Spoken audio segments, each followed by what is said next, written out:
You are listening to This is Oklahoma, hosted by Mike Hearn, telling stories of Oklahomans and those that have made it their home.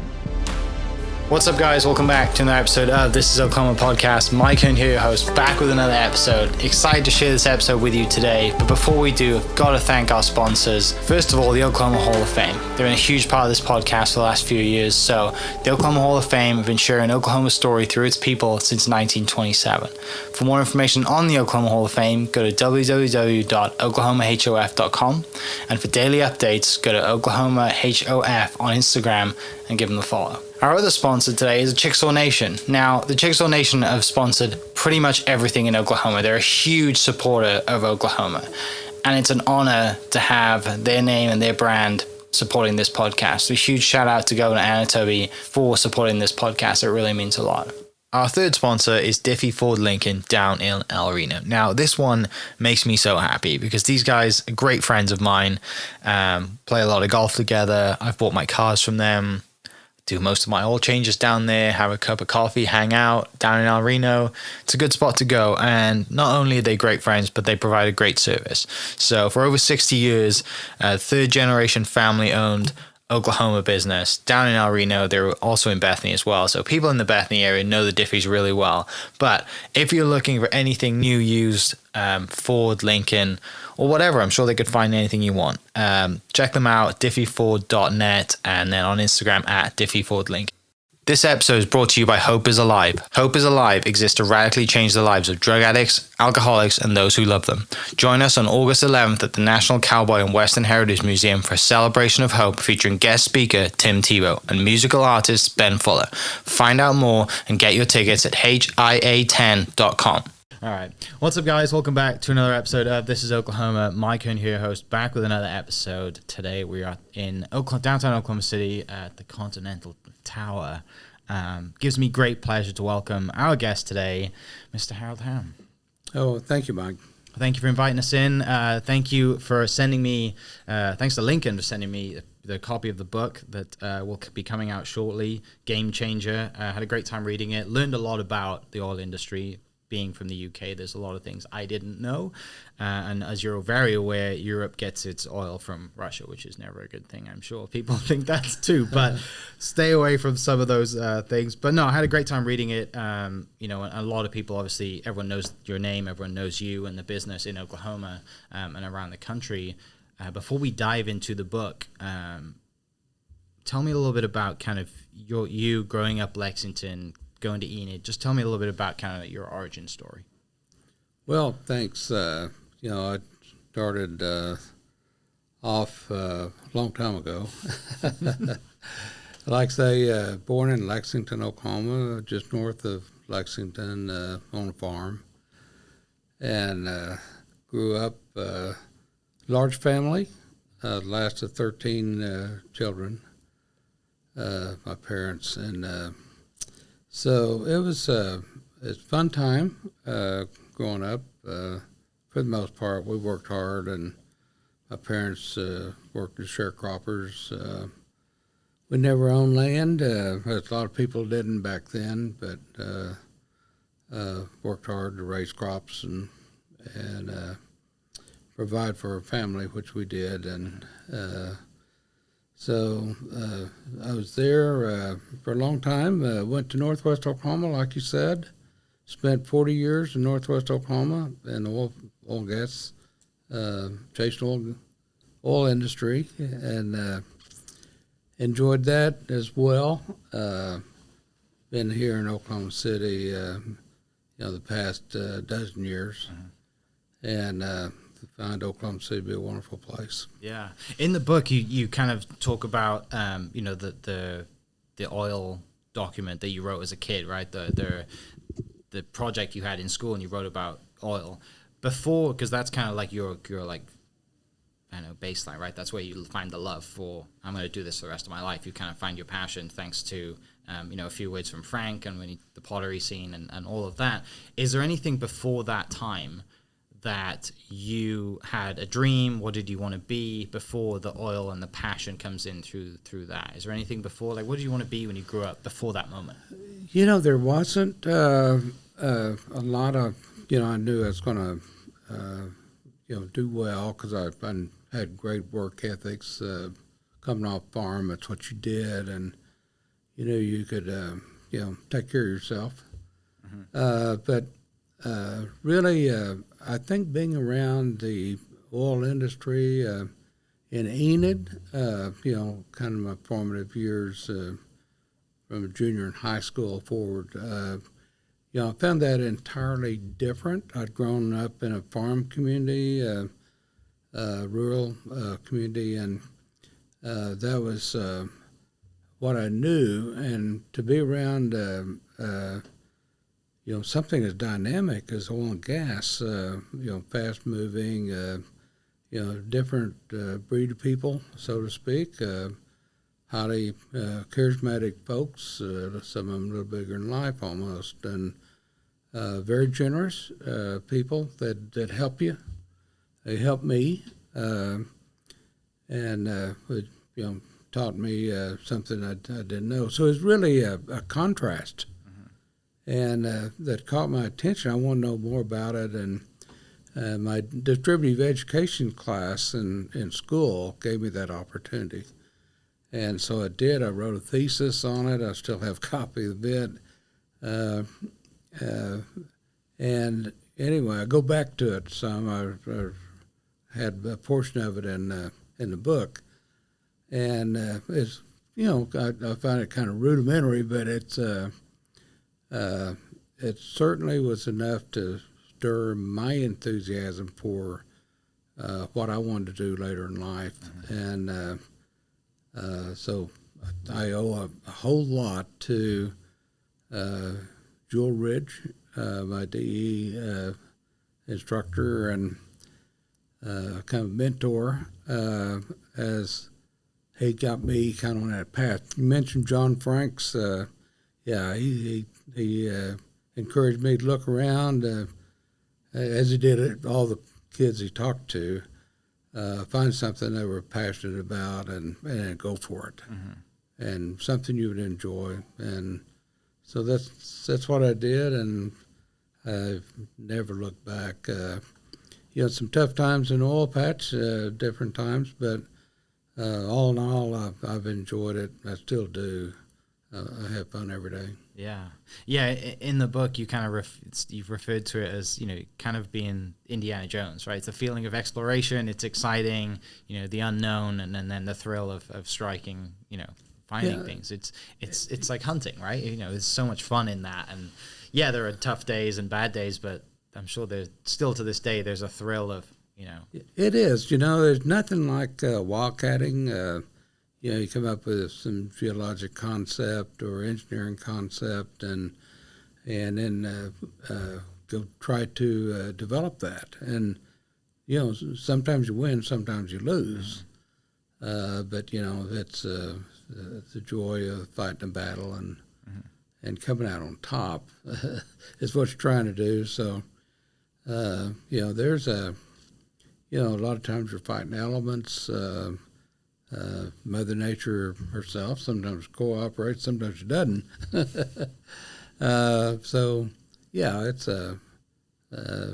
It's something like Indiana Jones for sure. Yeah. So that moment you write that write that thesis in school. You're like, this is my passion. This is what I'm going to do. How long after that do you go to work in the industry? Because you go to drive a truck, right? Yeah, I wanted to get in the patch, so you look for ways to start. It would have been nice if I could have afforded college, and I couldn't. And so I went to work, in the service industry for a contractor, and anyway, got involved there and enjoyed the beginnings. It's tough. I wouldn't look back on it, but it got me started, and so owe a lot to those early days. Yeah, and in the book you talk about kind of you're working for a company, you convince them to expand to a little bit further outside of town. You do that, you get to about 10 trucks, but then you come to the decision of, I'm working, I'm making a good living, but you decide to go on your own. You decide to leave that job, a good income, and decide to take a risk and go on your own. Tell me about that. I worked for Champlain Petroleum for a short stint, which was a very good job. Looking back on it, his union pay and his good pay and everything, but it just wasn't for me. I was working inside a plant, and I missed the excitement of being out in the field, and so I just couldn't do that anymore. So I decided to go out on my own, and kind of against the advice of a lot of people. They said, "Boy, you don't do that." Did it anyway. Yeah, well, I mean, no one would know. A lot of people in that situation, right? That you grow up, you're the youngest of 13. You have secured a great job. You're working. You're earning money. At the time, looking around you, a lot of people would deem that successful, right? And you decided that something inside you tells you, no, I got more in me. I can do something more with this. I'm going to take a risk. Yeah, there was. Maybe that was where the dreams really began, and I thought, I know I can do this, and I sat down and systematically kind of laid out my head and my plan, and I thought if I put in a day's wage for day's pay out there, I was going to make it. Yeah, and I did. It had a business plan going in, and a lot of hard work, days and nights, and everything that made it happen. But worked out, and we went on to build a very, very large service company, and several, and it following that same concept of always having a good business plan, and customer always come first, and never try to get ahead. Use the best integrity that you can, you and everybody around you can have, and operate that way. And so it worked out. We built some of the very largest companies in the service side of it, and later on, actually, those companies were put into an entity that was taken public, and it was a very nice thing. Yeah. Tell me about Enid at that time, because I was in Enid yesterday, actually. I did interviewed Carl Williams, who has Jiffy Trip and a few other businesses, but I was up there yesterday, and just driving up there reminded me of how much business is going on in and around Enid. And I think people forget about it. And obviously, when you were there, and there's a lot of, you think of other Oklahoma Hall of Famers, Grondike, and there's plenty up there. Enid, I think, is underrated in most people's eyes, but you growing up there around that, a lot of business going on, I'm sure it excited you at the time as well. Yes, liked Enid. Enid's a good place. There was so much going on when I first went up there. It was unreal. The Sooner Trend oil field was booming. Northeast Enid field was being drilled. It was just so much happening back then that really, really turned me on to Enid. And it's a great place to live. Good community. Vance Air Force Base, it's grown, and everybody's always thinking, gosh, we're going to lose that. But, it just kept getting better through time. And a lot of great people, farm community people up there as well. And so it's a good place to live, and I hate leaving there. It was just not big enough and with enough talent pool at the time for us to grow as we needed to with Continental. Mm-hmm. Yeah. So it forced us to relocate. Mm-hmm. So 1974, you buy your first drill. Tell me about that. tell me about that first well. And was it 1974, right? Yeah, actually, Yeah. we started drilling earlier than that. Our first well was 1971. Okay. And stepped out and drilled Wildcat, the next well out from that. And it was over 5 miles from nearest production. And anyway, that worked real well, which we really needed that to happen right off the bat. You need some really good things. Yeah. So I'll start the question again for that. So 1971, you start drilling. Is it 1974 where it first in the book it mentions Gene Peterson well? Is that around the same time? The what? The Gene Peterson well. Oh no, that was the Peterson well was much later. Okay. Yeah.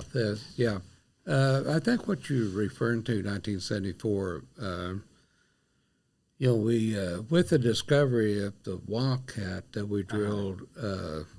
We drilled the E. Cook one in 1971. That's the first well to drill, and like September of 71.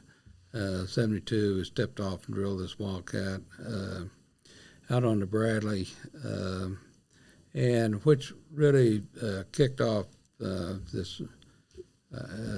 We call it the Alene Oswego play, and with that came the need for us to drill a lot of wells, and couldn't get drilling equipment. So in 1974, we bought our first drilling rig. So that's what you're referring to in 1974. Yeah. And it's significant. From that point on, I was always in the drilling business until the late 90s, 1997.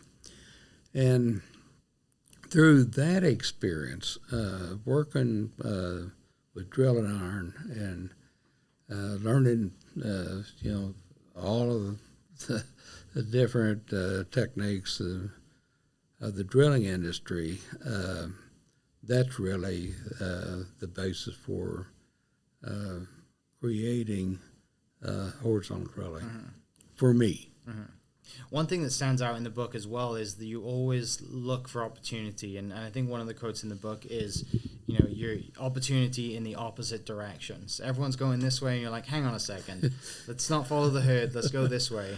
Where does that come from? Well, it's important not to follow the herd, and actually, usually, if you need to be going the other direction, that's what leaders do. They create their own pathway, and so it's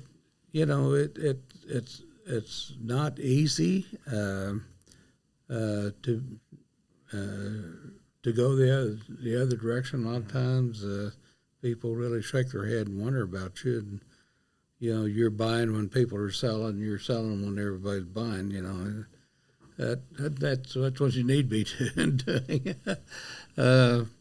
So anyway, it's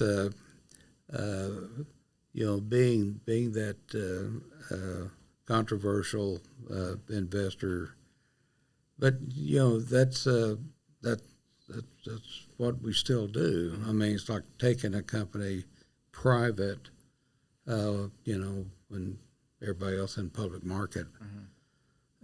So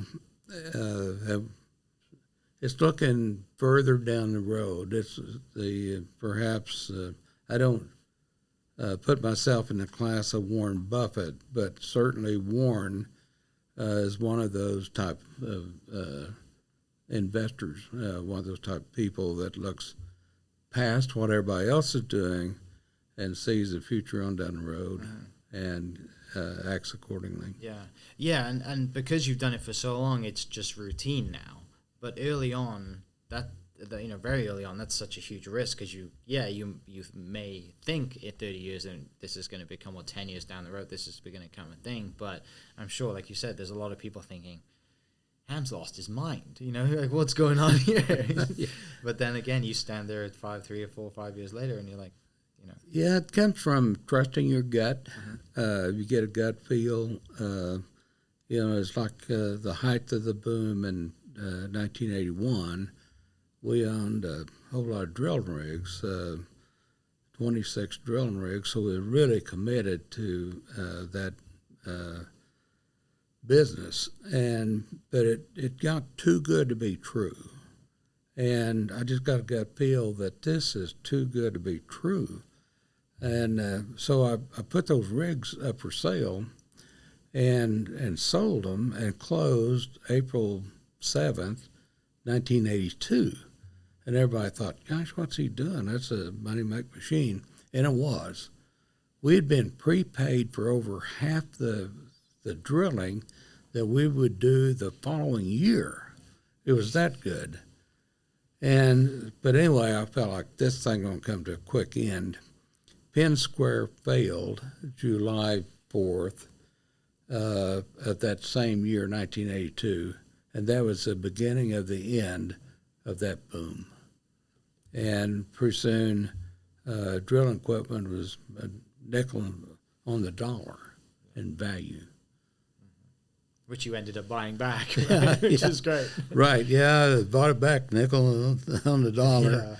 I took those rigs back in 1985, and after the company basically had failed, didn't file bankruptcy, but the bank encouraged me to come back in.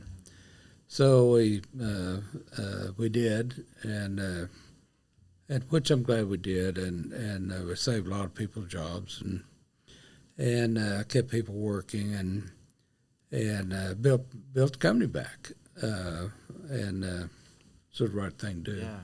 So the horizontal drilling comes around, and like I said, you feel like we're sitting on something here. We've really found something.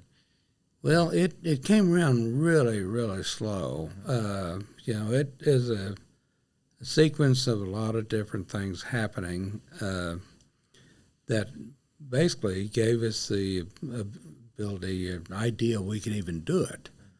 A lot of it was highly directional work that we was doing on the edges of cities or under cities, and right here under Oklahoma City, for instance. And was in the contract drilling business, so we could do that and knew we could do it and did. Drill wells under Oklahoma City, drill 16 wells under the city of Enid. Highly deviated wells. And we found out that a lot of these angle wells and where you were in the zone, in the formation, quite a bit longer would produce considerably better. And so anyway, we thought, wow, we need to try this. So we did. As early as, I think, 1978 in West Oklahoma and in Cleveland. And so anyway, one of the first field, we started looking for formations that we could try this in that would be adaptable to it.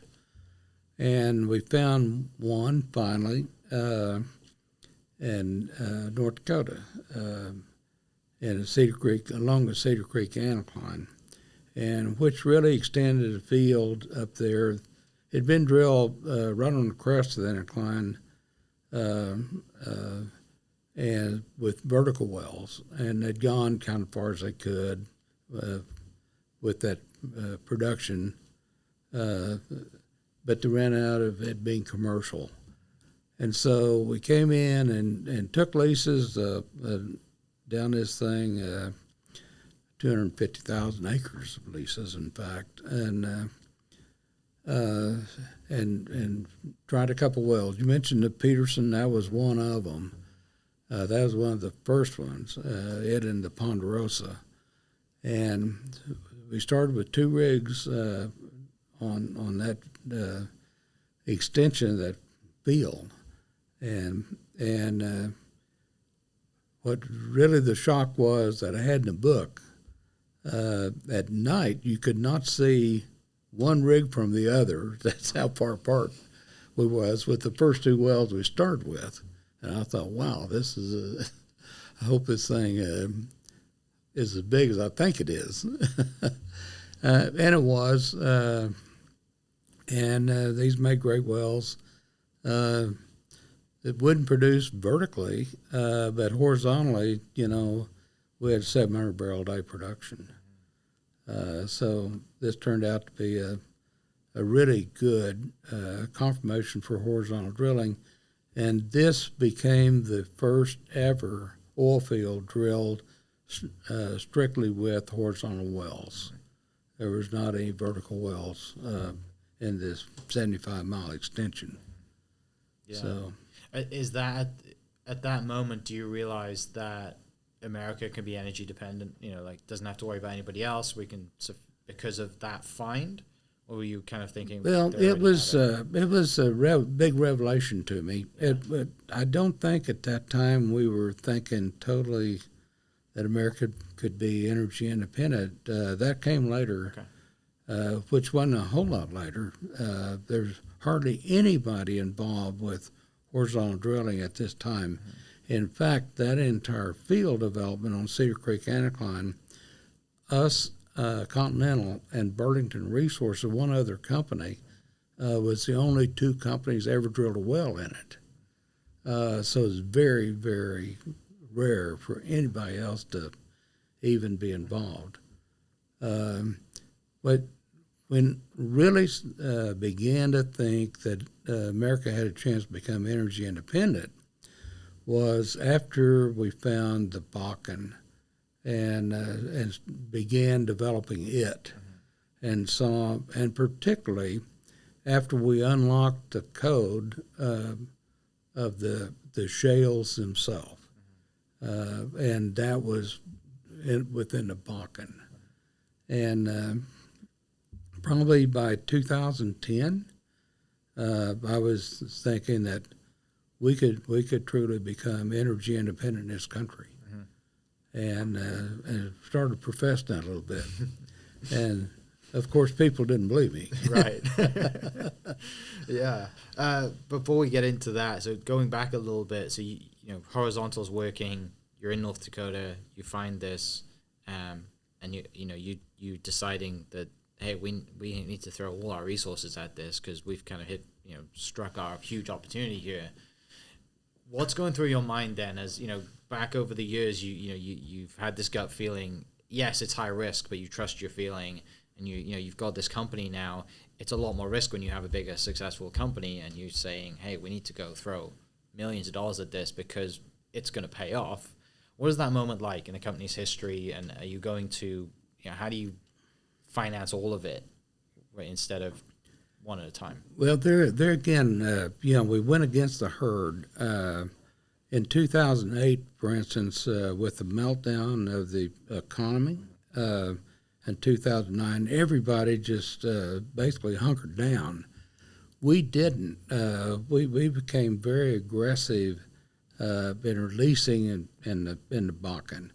And at that time, we picked up an additional 500,000 acres, building an acreage position to 1.2 million acres in the Bakken. And so it's totally going against the grain again.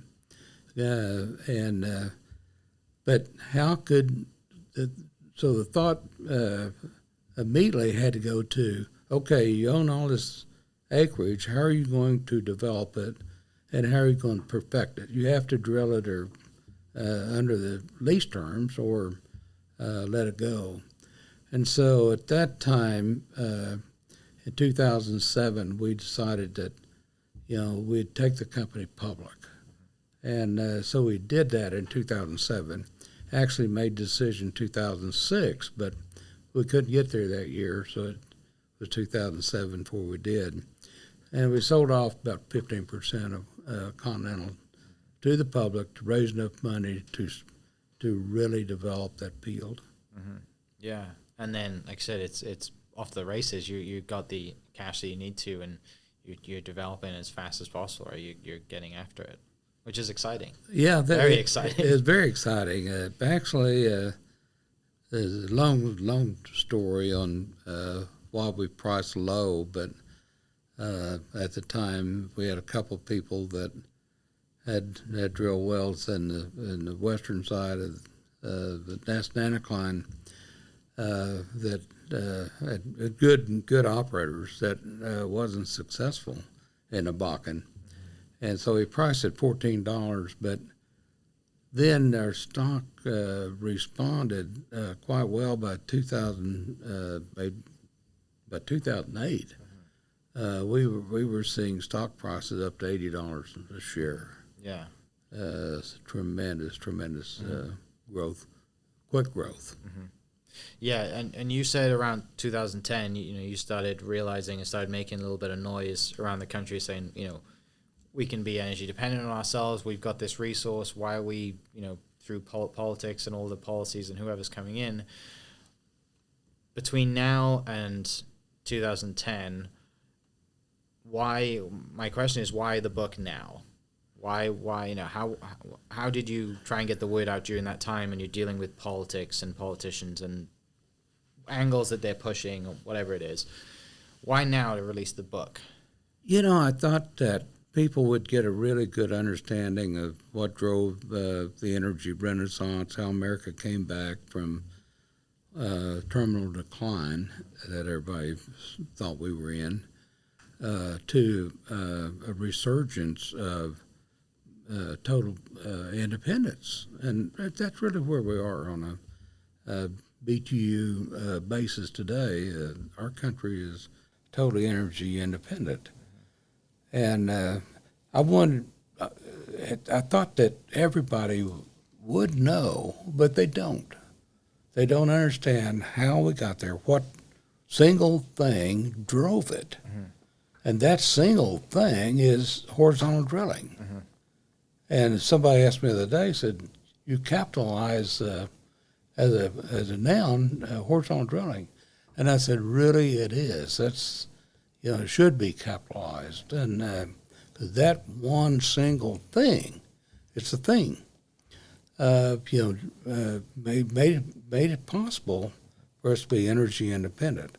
And that story had to be told, in my estimation. People have to understand that. And along the line, it's such a miracle, if you will, how we went from terminal decline to energy independence. That a lot of people, tried to shut it down. Mm-hmm. You mentioned Russians earlier, mm-hmm. And what's going on right now in Ukraine, and how they've used energy as a weapon against Europe. Mm-hmm. The Russians saw what we were doing with horizontal drilling as a threat to themselves with all the natural gas that they had. That if this spread around the world, and with what's going on, and so they went on a propaganda campaign, spending over $500 million to disparage this industry and what we were doing. So there's been some things go on that really disparaged American energy, and they expected it, if it happened in Poland, for instance, then that could be a threat to them internationally, and so that's one reason they went on this $500 million campaign to disparage oil and gas. Yeah. Well, and as long as you've been in the business, you've seen this time and time again, right? Someone comes along, whoever it is that gets elected, or policies, and it changes, and for the good, for the bad. And I'm sure there are times you're just tired of it, right? You're tired of dealing with it. You're like, we have a solution here. It's right in front of us. It's under the ground that we walk on and work on and live on.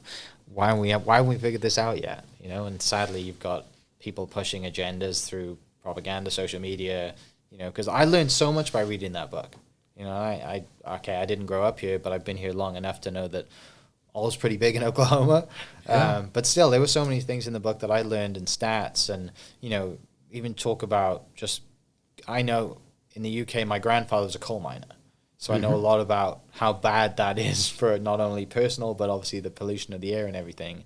And, you know, you look at China and talk about doing more coal here versus natural gas.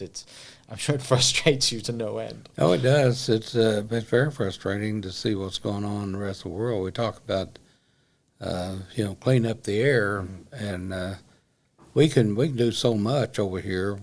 We have cleanest air since the 1970s with what's happened with clean burning natural gas displacing coal. Yet countries today like Pakistan is going 100% coal, not putting in any natural gas plants because they have that resource. They own that resource.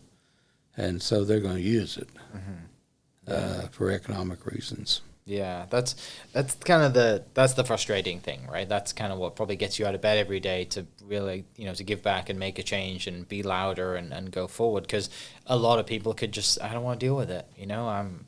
I've been successful. I've got everything I could ever want, and I could ride off into the sunset and be on a beach somewhere. But you're not that person, and for as long as you have a beating heart, you're going to be fighting for it and fighting for the jobs. And that's something I definitely learned in the book, that not a lot of people would have done this, do the stuff that you do, and continue to do the stuff that you do. Well, it makes you keep getting up in the morning. Right. Yeah, definitely. That or the dog, right? Yeah. So you decide then to really get involved, right? You're meeting with politicians. You're on boards. You're really of value to anybody that will listen. Tell me about that journey. How's that been? Who have you met with? Good and bad, that have worked. And in the book you mentioned flying to Canada, which seemed like a giant waste of time, and then set just everybody back a bit. But they came around after pressure from Dakota. It's well, what you find out is everything really is controlled politically, and whether we like it or not, I mean that's really it. And we saw administration after administration after administration after administration fumble the ball, particularly with American energy. I'd give you examples on both sides of the aisle.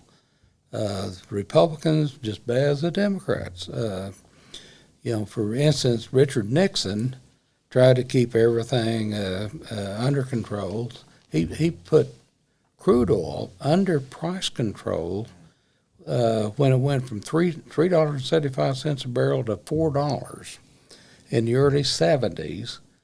He puts it under price controls, which caused a lot of stripper wells to be plugged out, which we drastically needed later in 1973 during the Iranian crisis, when they cut off our oil supplies and had people lined up at a service station for miles.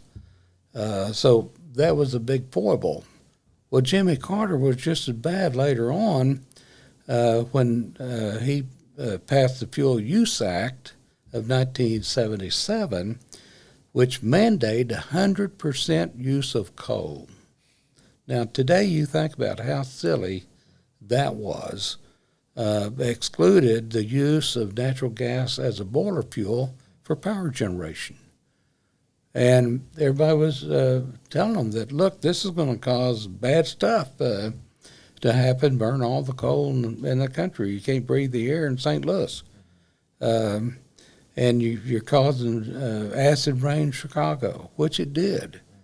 But it took 10 years to reverse that bad policy, which Reagan did in 1987, got rid of it, but the damage had been done, and then of course it kept the oil and gas industry held at bay for all that 10 years.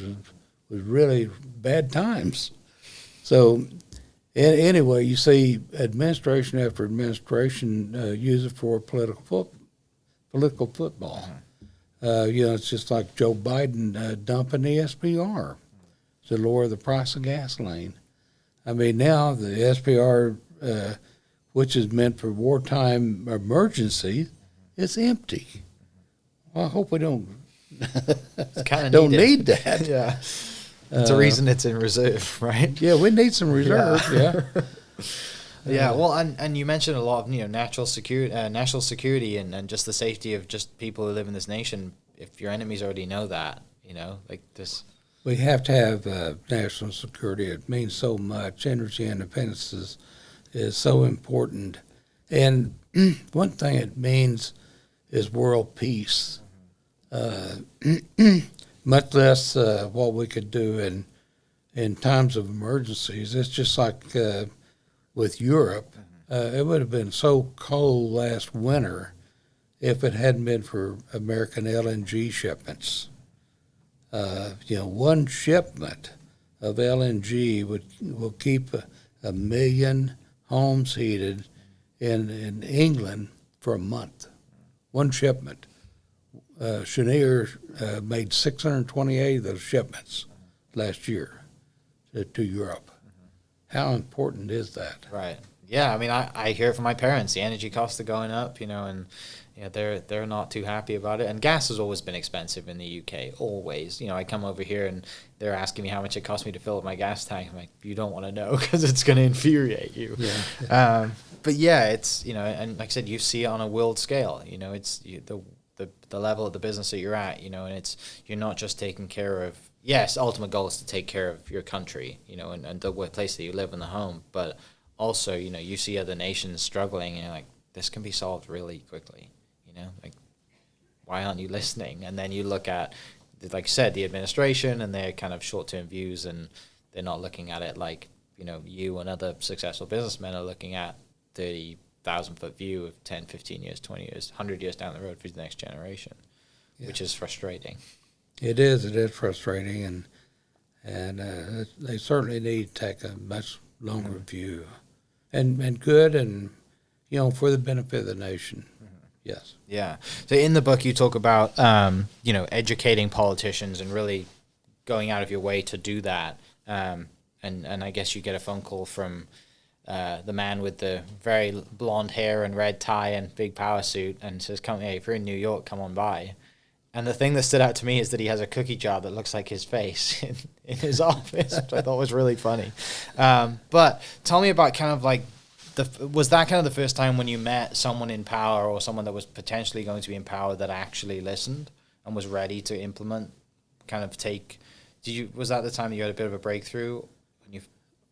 Well, there've been several presidents that have listened, and from Bill Clinton to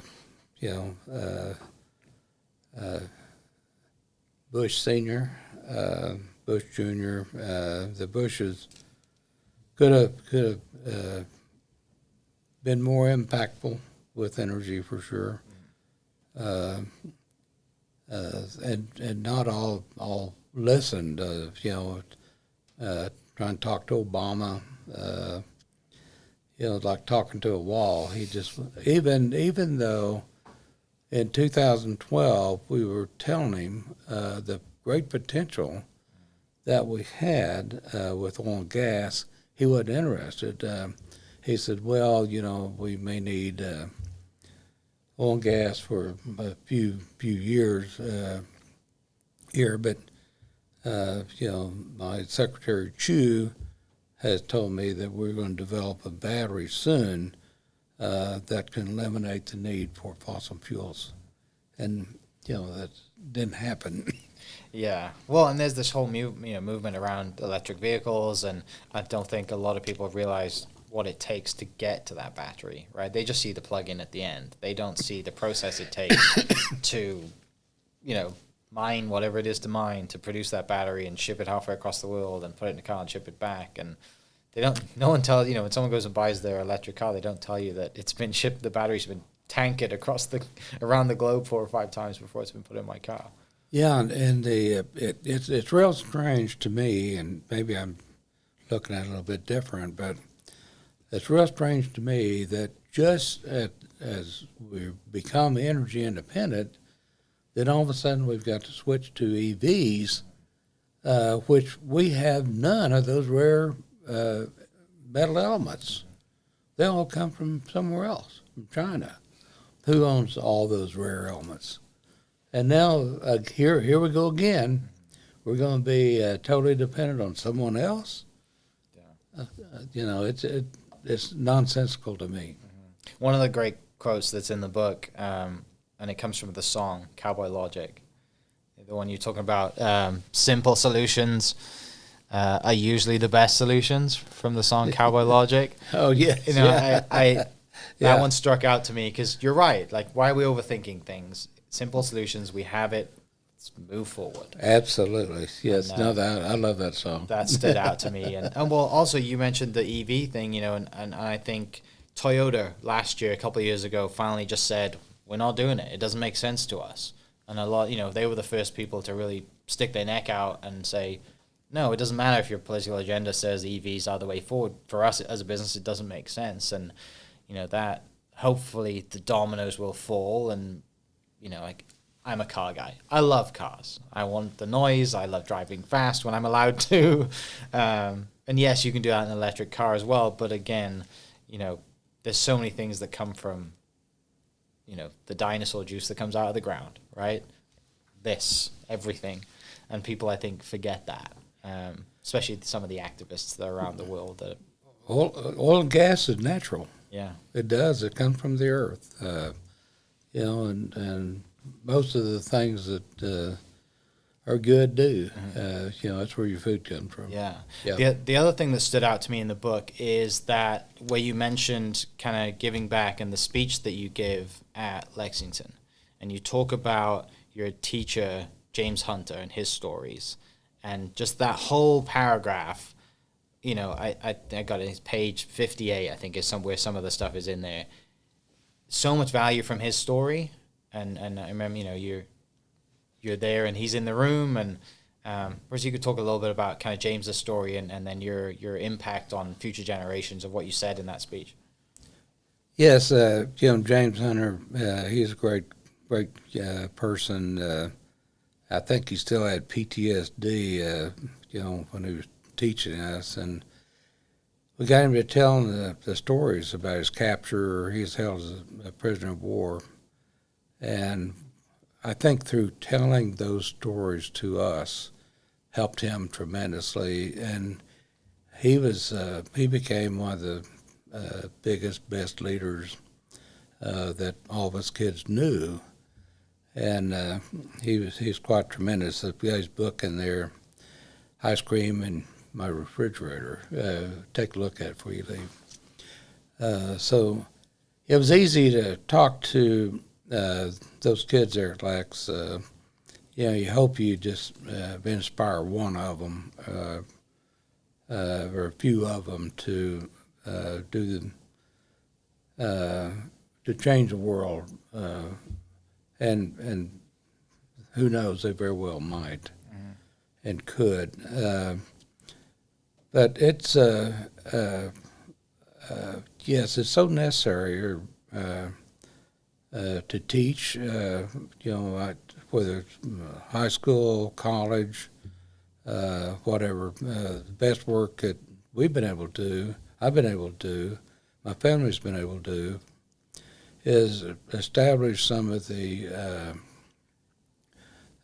different scholarship awards, and with several colleges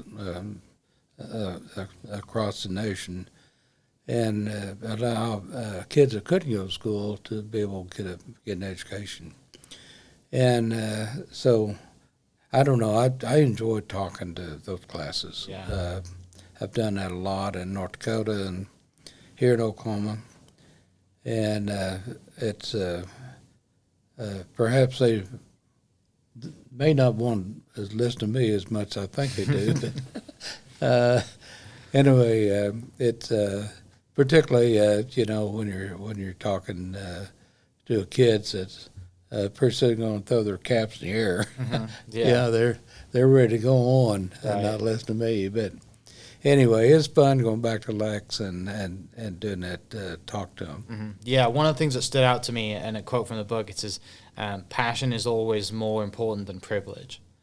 And, you're telling young kids, right, or anyone who reads the book, really, you're telling, hey, find your passion, whatever it is. And, sometimes you find it straight away. You have Frank comes in and it kind of hits you and you have this moment. Yeah. But others, it takes 30 years to find your passion. But once you do, Yeah. And we see a lot of people at different ages that discover their passion, and it's tremendous. And, Garth Brooks' song, Don't Miss a Dance, whatever you do, you may have a calling that you don't even realize that you have, and do not miss a dance. So. Yeah. The other thing that I'd love for you to talk about is the Hamm Institute for American Energy. Going forward, how do you entice young kids coming out of college, right, or coming out of high school that want to get in the energy business? Because right now a lot of people want to be a YouTuber, they want to be on TV, they want to play on their phone. The last thing they probably want to do is be an engineer or be in petroleum. But tell me a little bit about kind of that goal of yours to build the future generation and the next you. Well, it's a lot of fun. First of all, there's so many people have the what I call the roughneck mentality of oil and gas. They don't realize how much sophistication is out there within our industry. Those kids that want to be on computers and all that, come to work for us. That's really where it's at. Continental is deep into AI. Realizing the possibilities, what it'll do to increase production, in productivity, efficiency. So it's here. You go out on a modern drilling rig operation today and see what's going on, how you're steering the drill bit down there 20 to 30,000 foot out. It is totally amazing. It's like something in outer space. These control centers, what's going on. And, so it's so much fun to change these young people's outlook on oil and gas today. And it's also fun to teach them that, look, oil and gas is going to be around for many decades. It's not going away. A lot of people thought, with COVID, that with oil and gas production and demand had peaked. Well, it hasn't. It continues to grow and doing some tremendous things today with natural gas and light sweet crude. So in the world, so it's a fun thing. The Hamm Institute lets us reach those folks. We're planning the summit here September 25th that has so many international players coming in. It's unreal. So it's going to be quite the event. Yeah, and it's not only in Oklahoma that you're doing this, right? You have your, I think it started with you kind of saving the Phillips School in Enid, and then you have in North Dakota you have geology institutions, and it's not just here. You share your love for the places that have shown you love over the years, and that's really nice to see. It is. We had three legs were stool. And with our foundation, of course, is energy advocacy. That's where the Hamm Institute comes in. Education, that began a long time ago with me. And, of course, the other one is health. And with what we're doing in the health sector, a lot of things could be done, remain to be done yet. Find a cure for diabetes. Some of the things we've worked on, though, and been highly successful is getting the cost of insulin lowered nationally. So it's been huge, where people didn't have to ration insulin. So that's just one of the many things. Which comes that's a out. personal journey for you. You know, the type 2 diabetes and personal. You know, that's very that's personal. It is very for you, prevalent. So It's very involved. very involved in that. Yes. So Yeah. That's brilliant. There's a little section of the book talks about your big thoughts, and it's on page 258 for people listening. When you get the book, look at it because it lines out just things that that are valuable to you. You know, never be about money.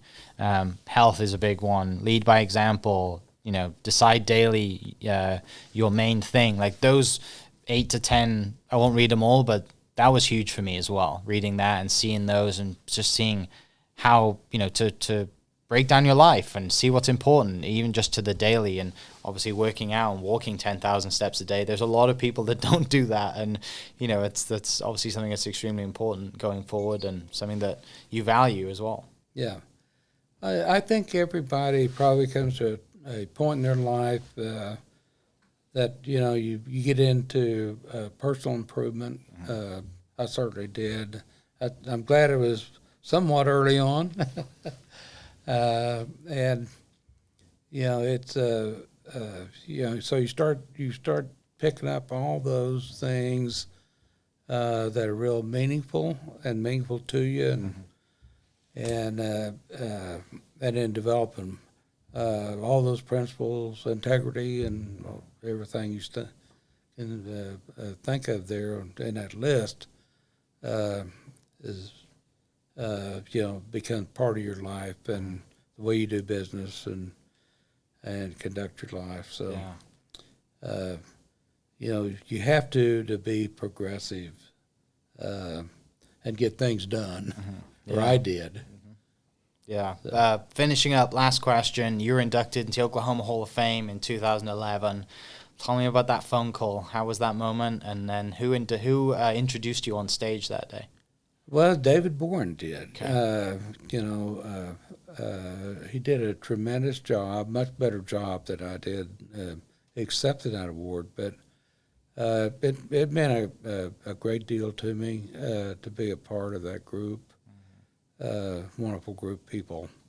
And so that there's several awards that have been a great deal to me. Horatio Alger was another one. That's the most exclusive club in the world. Okay. The 800 people that have been Horatio Alger members. So several of these very important awards have been a great deal to me. Yeah. Your office has got so many great things around here, and I love that.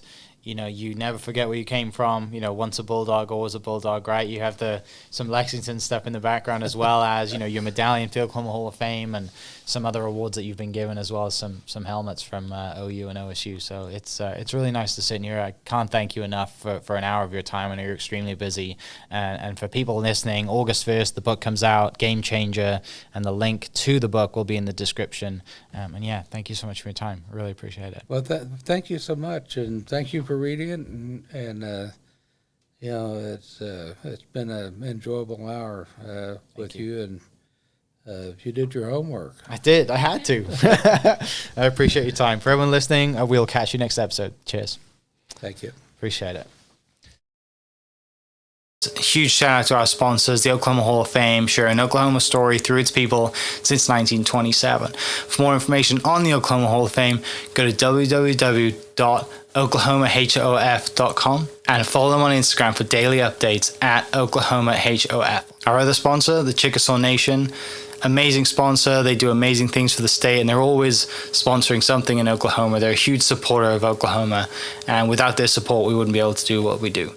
And our third sponsor is Diffie Ford Lincoln down in El Reno. Now, this one makes me so happy because these guys are great friends of mine, play a lot of golf together. I've bought my cars from them, do most of my oil changes down there, have a cup of coffee, hang out down in El Reno.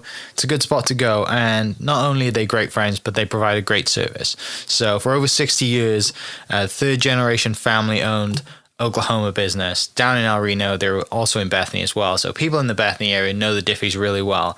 But if you're looking for anything new, used, Ford, Lincoln, or whatever, I'm sure they could find anything you want.